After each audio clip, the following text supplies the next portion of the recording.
দেখে এখনই সিগন্যাল দিচ্ছে আমাকে। এতবার করে দেখিয়ে দিচ্ছি যে প্যান্টের জিপার খোলা, তবুও বুঝতে পারছে না। ওইদিকে কি দেখছিস এত? ছেলেটার জিপার খোলা।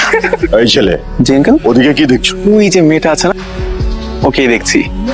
আপনি বোধহয় আমাকে ইশারায় কিছু বলতে চাচ্ছেন, তাই না? আরে গাধা, না প্যান্টের জিপার খোলা। এই তিরি, আমার সব ইজ্জত শেষ। Shit! একটা নজর দেখার জন্য কতক্ষণ ধরে ওয়েট করতেছি। ছেলেটাকে কোথায় যেন দেখেছি লাগছে। এই ছেলে, এই কে তুমি? কালকে বাড়ির সামনে দাঁড়ায় প্রায় তোমার বাবার কাছে ধরা খেয়ে গেছিলাম। আজকে তো আমি তোমার সাথে দেখা করেই ছাড়বো। আরে আপনি এখানে?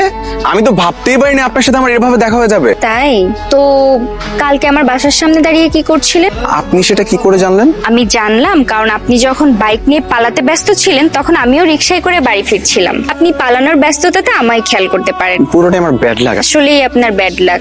ও এক্সকিউজ মি, আজকেও আপনার জিপারটা খোলা। কি ধরনের দুষ্টামি করেন? আসি। আসুন। মেয়েটাকে পটানো যতটা সহজ ভেবেছিলাম তার থেকে অনেক বেশি কঠিন মনে হচ্ছে। ছেলেটার ভাবগতিক আমার খুব একটা সুবিধার মনে হয় না। তোকে যদি আবার কখনো বিরক্ত করে তাহলে আমাকে বলিস কিন্তু। হ্যাঁ বলবো। নীলিমা, তোর ফোন এসেছে। এই তুমি এটা কি হলো? কল দিলাম, মেয়েকে রিসিভ করলো বাবা। ছেলেটা দেখছো অনেকবার বেড়েছে। যেতে পারবেন?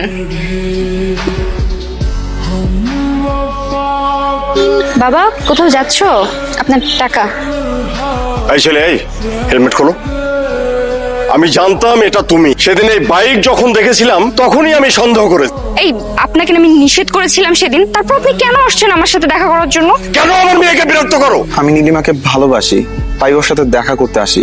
আমার বাড়ির সামনে থেকে চলে যাও বলছি। হ্যালো হ্যাঁ বলো।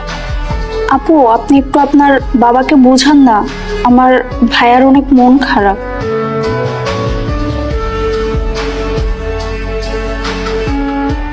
আসলে আমার বাবা কাজটা ঠিক করে নাই, আমারও বিয়ে ঠিক হয়ে গেছে। এই নিন আমার বিয়ের কার্ড। আপনার বিয়ের খবর আমাকে কেন জানাচ্ছেন? তুই কিছু না বলে চলে এলি যে? তাহলে তুই বল আমি কি করবো। নীলিমা কল দিয়েছে। কথা বল, আমি যাচ্ছি। না প্লিজ ভাইয়া, এমন করছিস কেন? ফোনটা কাটিস না ভাইয়া।